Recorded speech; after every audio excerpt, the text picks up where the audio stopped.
Worship is all about surrender. And in spirituality, it's only in surrender where we find true victory. Because when we surrender to the Lord, the power of the Lord becomes ours. And our trifle powers and energies stop resisting the divine. And divine will prevails in our lives. Napakarami po mga pamilya ngayon nagkakawatak-watak. Marami mga kamag-anak, mga kapatid, magpipinsan, magkakaibigan, nagkakalayo-layo. Many relationships get broken because we don't surrender our all to the Lord, especially our tongues. The way we talk, the words we say, break relationships.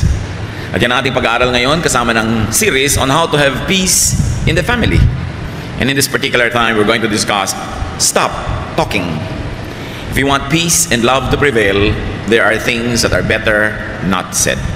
Dear God, we thank you for your kindness and goodness. And we thank you for the Bible that can become the basis for good behavior that has been effective for thousands of years. Teach us to steady our lives, especially in this onslaught of modernization, where many competing ideas fight for our loyalty. We ask you to continue to guide us that we may have wisdom to subscribe to the highest thought of all, and that is your thought, your universal, unchanging, powerful, and just thought. Patawarin niyo po kami sa aming mga kasalanan. Forgive us for our sins, cleanse us from all our iniquities. Enable us to see you face to face, to hold your hand, to experience your spirit. Embrace us with your love, O God. Set our spirits free so that we may gain hearts of wisdom. Lead us now, teach us. May your voice be heard. We ask you to be the true and only preacher, O God. Use your servant only as your instrument. At nawa, Panginoon, ang iyo pong kaluwalhatian, kabanalan, karunungan, maghari sa aming kapaligiran. Restore our strength, sharpen our minds, lead us unto greater godliness. In the name of Jesus, your Son, we pray with thanksgiving. Amen. Gaano karami po mga pamilya nagkakasira ang magkakapatid, magkakamag-anak, maging mag-asawa, mga in-laws dahil sa kadaldalan, dahil sa katabilan, dahil sa pagpapakawalan ng mga salita na mas minamabuti pa dapat na hindi pakawalan. How to have peace in the family, one of that, stop talking. Stop bad-mouthing. Dapat na tayong tumigil sa pagsasalita ng nakakasakit, hindi maganda, laban sa ating kapwa. Sinasabi man natin ito ng harapan o sa likod niya, pareho hindi magandang bunga. Proverbs 11:12, a man who lacks judgment derides his neighbor, but a man of understanding holds his tongue. Tunay nga, ang tao daw na walang bait sa sarili ay nanglalait, nangiinsulto, nananakit ng kanyang kapwa. Pero ang matalinong tao ay pinipigil magsalita. Kung ang sasabihin niya ay maglalayo lang ng loob ng kapwa at hindi naman maglalapit. We have to stop criticizing. Ang gagaling natin sa pamumuna, sa pamimintas. May mga tao na halos ang buong buhay nila, inubos sila sa pamimintas. Pamimintas ng itsura ng kapwa, ng pagluluto ng kapwa, ng ugali ng kapwa. At kung titingnan nyo ang bunga, laging pareho lang. Nagagalit yung pinipintasan, lumalayo ang loob, namimintas din, at walang katapusang bangayan. Kung ito ay ginagamit sa atin, sabi, pag mong aawayan ng iyong kapitbahay, lalo naman ang iyong kasambahay, lalo ang iyong kapamilya, na ang relasyon mo ay hindi kayang palitan buong buhay kasi meron lang kayong relasyon sa dugo. Sa mga magkakamag-anak, stop gossiping. Lalong-lalo yung mga hipag, mga bayaw, mga magbibilas, na mga sabit sa pamilya, pero sila itong number one na magchismis. Word gets around and comes back, and you will be found out. Wala tayong sinasabi na hindi kumakalat tapos babalikan tayo nun. Kung sa palagay nyo ang inyong kausap ay pwedeng pagtiwalaan, think again. Lahat ng binibitawan nating salita nakakarating dun sa taong pinag-uusapan. Ang nagiging bunga, nagtatampo, nagagalit, gagande, magsasalita din laban sa'yo, makakarating ngayon sa'yo, magsasalita ka uli ng pabalik-balik at hindi ba na kayo napapagod sa walang katapusang pagtutunggali. Relationships will sour. People will become distant. Those that are supposed to be kind become unkind. Those that are supposed to help don't help. And this is not the kind of life we want. Proverbs 20:19, a gossip betrays a confidence. Yan daw mga sit-sit, mga chismosa. Pinagtataksilan yan ang nagsasalita, ang nagtatapat o ang nagtitiwala. Kaya hindi marapat na patuloy na inulit-ulit ang mga kwento. Kung makarinig ka man na isang bagay tungkol kay person A, sa'yo na lang, huwag nang dalhin kay person B or C, dahil makakarating din yun kay A.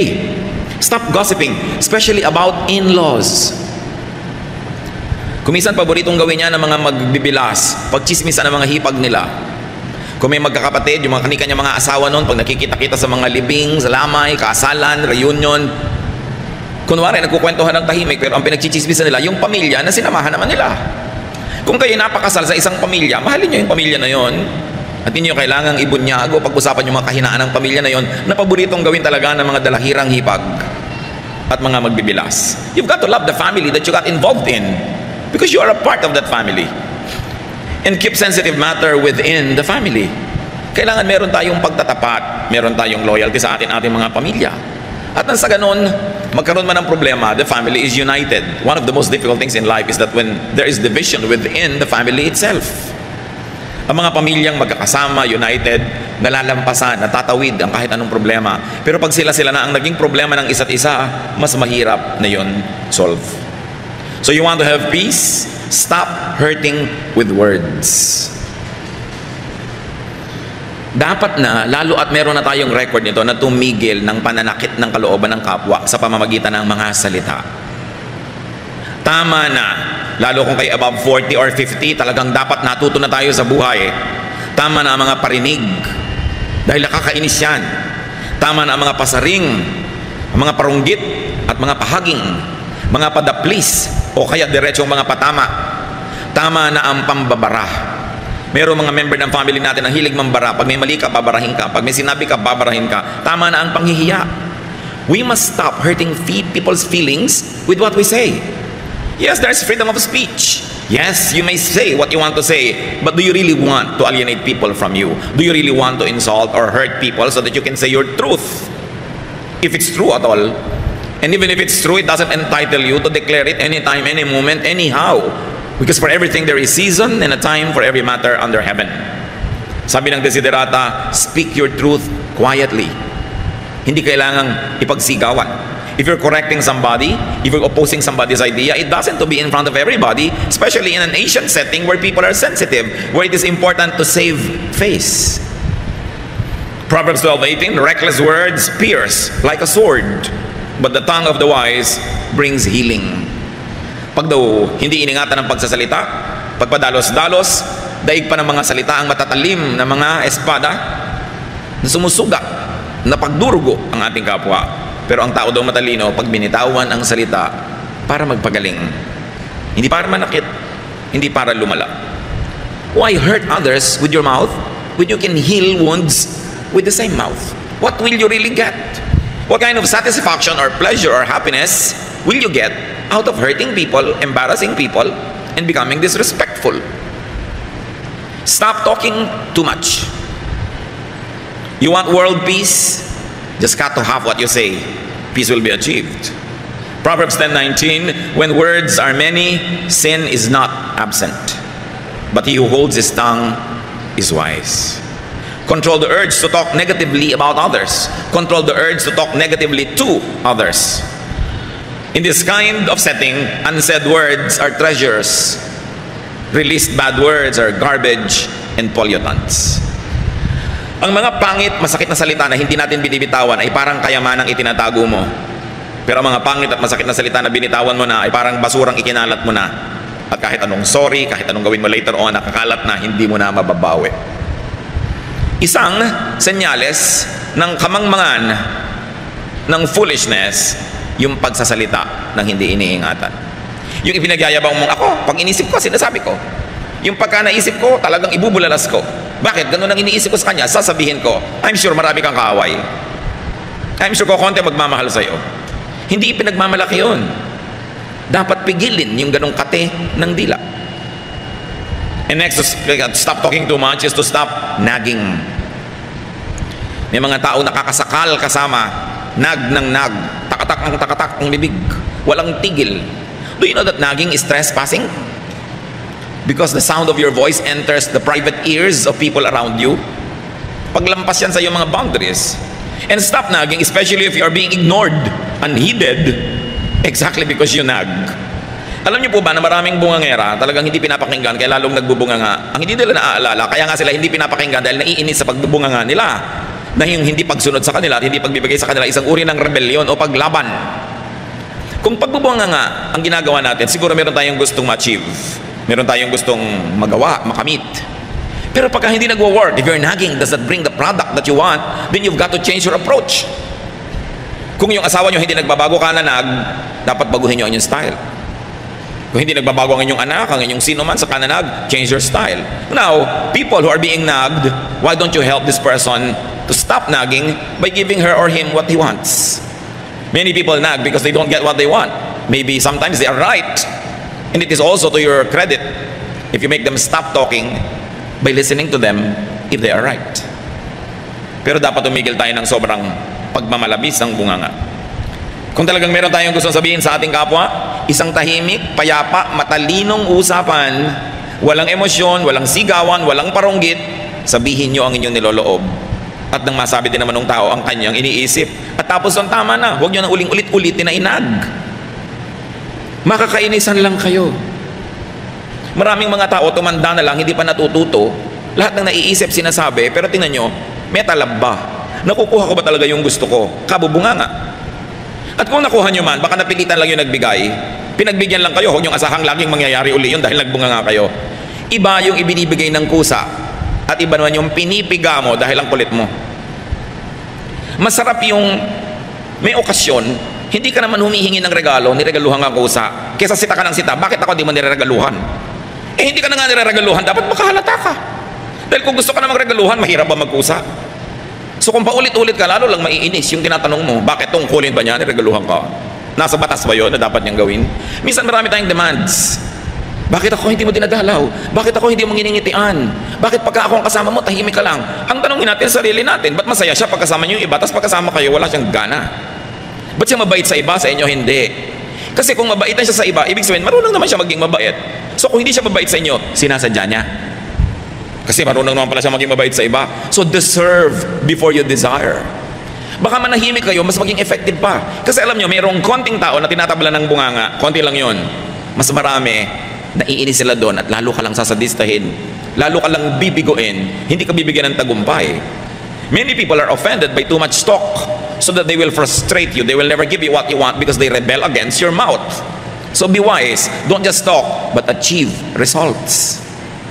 And most of the time, gentleness, quietness, kindness will go far, very far, much farther than a speech.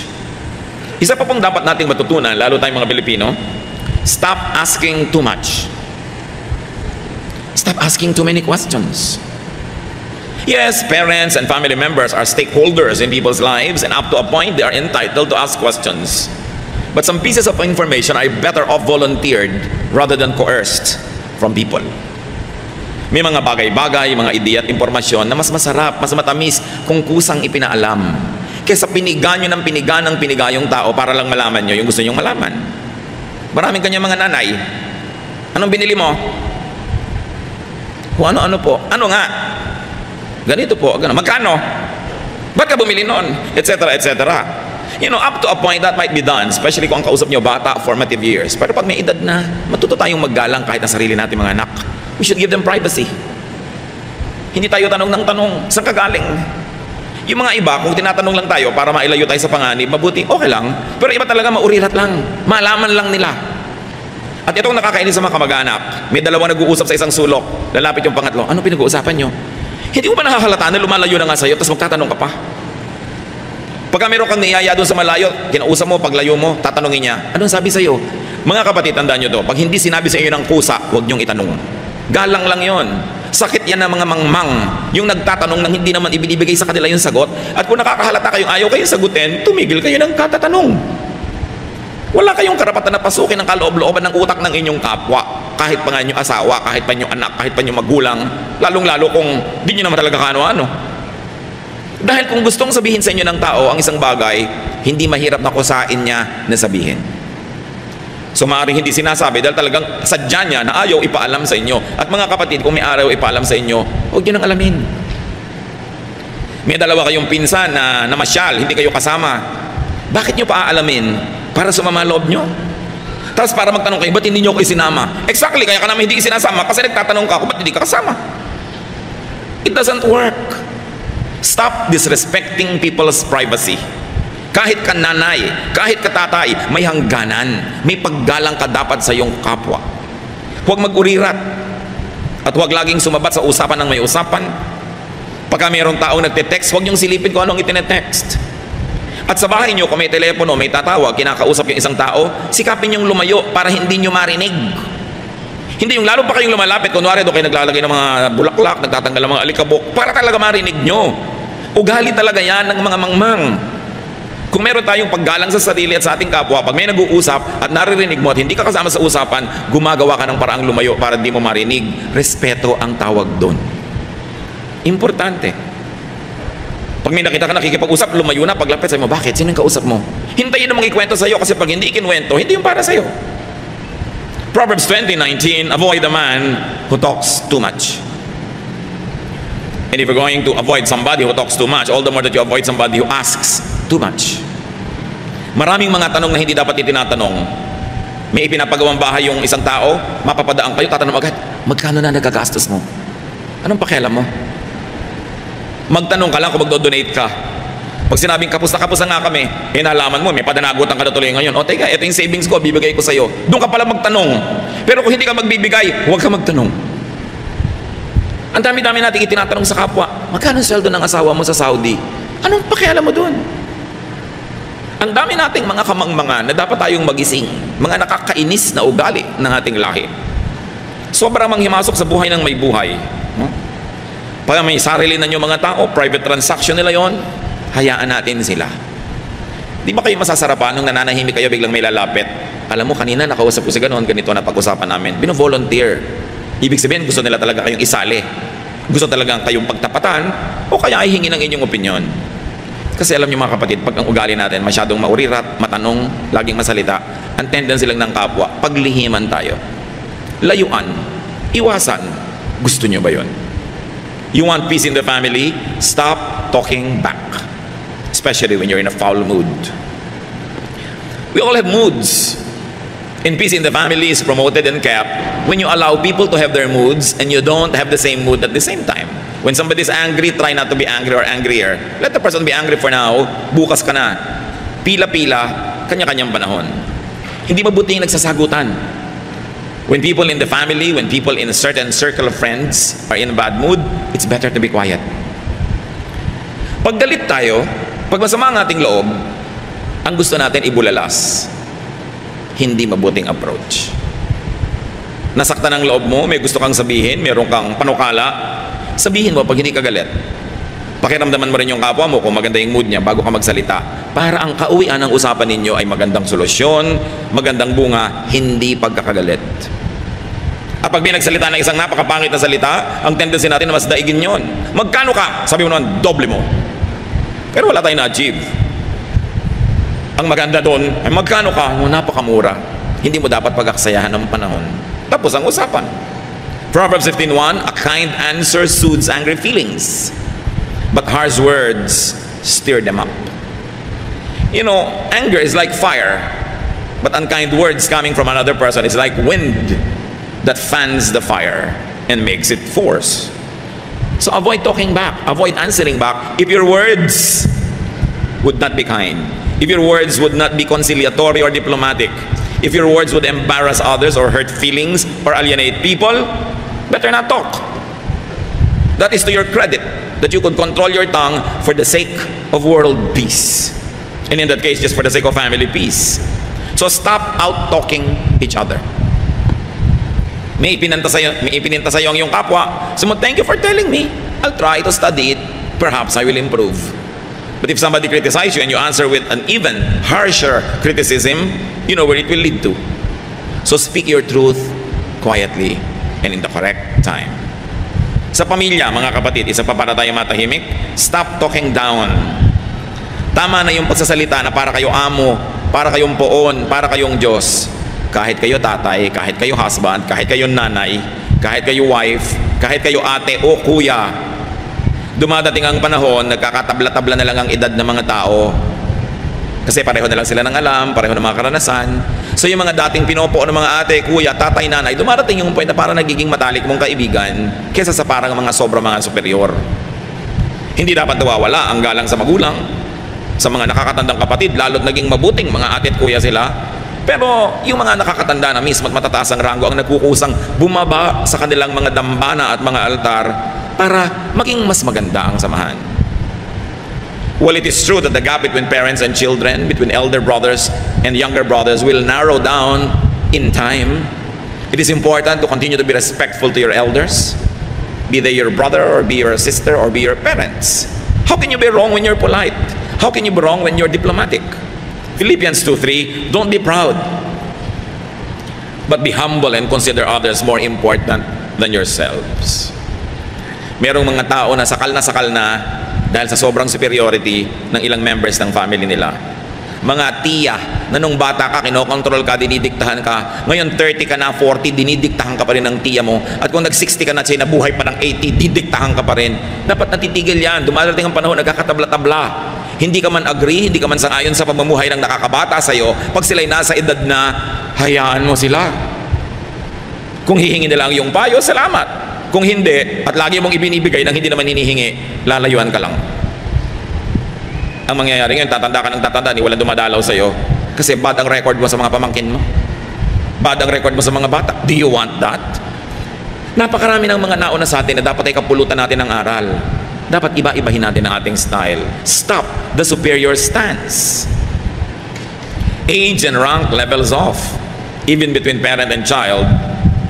But parents will always be parents and should be honored as parents. Remember, ang nagbo-volunteer na bumaba, yung nakakataas, pero yung nakakabata, yung mas nasa baba, huwag kayong mga hasasampahin yung mga nasa taas at pakialaman sila at lampasan pa sila. Ayan nyo, if they volunteer, they want to be more friendly, they want to be more accessible, but it's not for you to scale their Olympus. Ang lahat dapat lumagay sa lugar. God is God of order, and every place, every person, everything in creation has its proper place and proper time. Do not cross boundaries that you shouldn't. Even cacti live in the desert. Deserts, flowers like orchids live in shades. Bougainvilleas live under the sun. We all have our places in the scheme of things. And it's important to know where you should stand. Those who take a superior stand must at least be caring and supportive. And must be good providers. Tandaan nyo mga kapatid, sa pamilya, nagpopoon-poonan ka, nagbo-boss-bossing ka, kung good provider ka. Ngayon, kung good provider ka na, hindi ka pa nagpupuon-puonan, better. Pero napakasama naman nung hindi ka nga nagpo-provide, wala ka namang naitutulong, tapos kala mo ka kung sino dyan. Lalong wala yun sa lugar. Ang pinakamasarap yung may naitutulong ka na, ang bait-bait mo na, pero hindi ka pa nagkukung sino. Maganda yun. Pero yung akala mo kung sino, wala namang naiaabot, wala namang naitutulong, bunganga ng bunganga, wala namang binibigay, sobrang mali. At maraming ganong kamag-anak. Kala mo kung sinong alam nila ang lahat, kala mo kay Rurunong, si sermon na nila mga kamag-anak nila. Hindi naman nila tinutulungan. Earn your right to be heard. It's not a birthright to impose your mouth on other people's ears. You earn it. You earn it with your intelligence, with your wisdom, with your kindness, with your charities. But so much better if you have already earned it, but you don't use the privilege and you remain humble and nice. So kayo nagpapakabathala sa inyong pamilya, tandaan nyo, ang pinagmulan ng bathala ay bahala. So sige, bathala ka sa pamilya, pero ikaw ang bahala sa gastos. Ikaw ang bahala sa mga bayarin. Bahala ka sa mga kung ano-ano mga pangangailangan. Ibig sabihin kasi ng bahala, responsible. Meron naman mga member ng family, wala mo lang naiaambag, pambayad ng kuryente o tubig, akala mo pa kung sino mga poon. Lalagay ka dapat sa lugar. And especially in the family where relationships are permanent, stop the disrespectful language. More than anything, we remember being hurt by words. Human memory remembers pains, but very especially pains inflicted by the tongue of other people. So you don't want to be remembered negatively. You will pass this way only once. Why make enemies when you can make friends? And in the family, stop the shouting. Mga mag-asawa, kung nagsisigawan kayo, tumigil kayo. The meaning of a word will not change whether you said it softly or loudly, but emotions get affected when you shout. So why don't you just speak your truth quietly? You will achieve better results by not shouting. Shouting is primitive. May nasalubong kayong cobra, sigawan nyo na ubod lakas, baka sakali masindak nyo at umalis. May nasalubong kayong gorilla, sigawan nyo. Minasalubong kayong halimaw, sigawan nyo. Pero yung kausap nyo, asawa nyo, bakit nyo sisigawan? Kausap mo, anak mo, ba't mo kailangan sigawan? So kung galit na galit ka, mamaya ka nalang magsalita. When you're too emotionally affected, delay opening your mouth so you don't have to emphasize your meaning and help it with theatrics, with volume, with shouting. Because the tendency of the hearer is not to pay attention to your content, but to be affected and offended by your method. So mahalaga huwag magsigawan. Mga mag-asawa, magkatabi ba kayo, sabi nyo, sige, wala na tayong sigawan. Ha? Sinasabi nyo ba? Lalo yung pala sigaw? Pero yung mag-asawa, nagmamahalan kayo, may nagsisigawan kayo. Bakit? Di ba pag nagka-cancer ka, yung asawa mo na mag-aalaga sa'yo? Pagka yung atay mo, nasisira, yung asawa mo magdodonate o anak mo. Di ba pag naghihingalo ka, ang nakapaligid sa'yo, pamilya? Bakit mo sila sisigawan? Mali. Sinasabi nga ni Lord, love your enemy. Di lalo namang love your family. Enemy nga, pinapamahal eh. Family pa. Pag galit na talaga kayo, pumasok kayo sa kwarto, manalamin kayo, tsaka sigawan nyo yung sarili nyo. Mailabas nyo lang. Kasi hindi naman siguro kayo magdaramdam sa sarili nyo. Pero yung inilabas mo sa iba, pinagdaramdam nila yon. Huwag nyo sigawan, lalo mga bata. Natatakot, nasisira ang loob, nagtatampo. Hindi maganda ang bunga. Do not shout at your spouse. Do not shout at your children. And very especially, do not ever shout at your parents. Dapat, kung may sasabihin ka, sabihin mo ng banayad. Families, you want to have peace? Stop replaying old woes. Tigilan ang hukayin ng mga bangkay ng nakaraan. Yung mga dating sama ng loob, dati yung nakikita-kita na lang inuungkat. Mga bangkay na naaagnas na, hinuhukay pa sa libingan, pinaglalakad muli.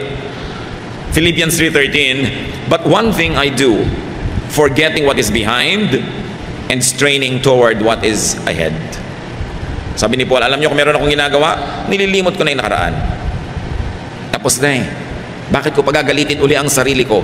Bakit ko pagagalitin uli ang mga katabi ko at mga kausap? Ano ang uuwian ng sasabihin ko na pabalik-balikan kong galitin ang sarili ko? Malulugi lang ako, magagalit lang ang kapwa ko. We should be wise. Stop the blaming. Tama na ang tuusan, tama na ang sumbatan. Lalo't na isumbat nyo na minsan. Pag naisumbat nyo na, bayad na. Pag isinumbat nyo uli, kayo na yung may utang. Tama na yan.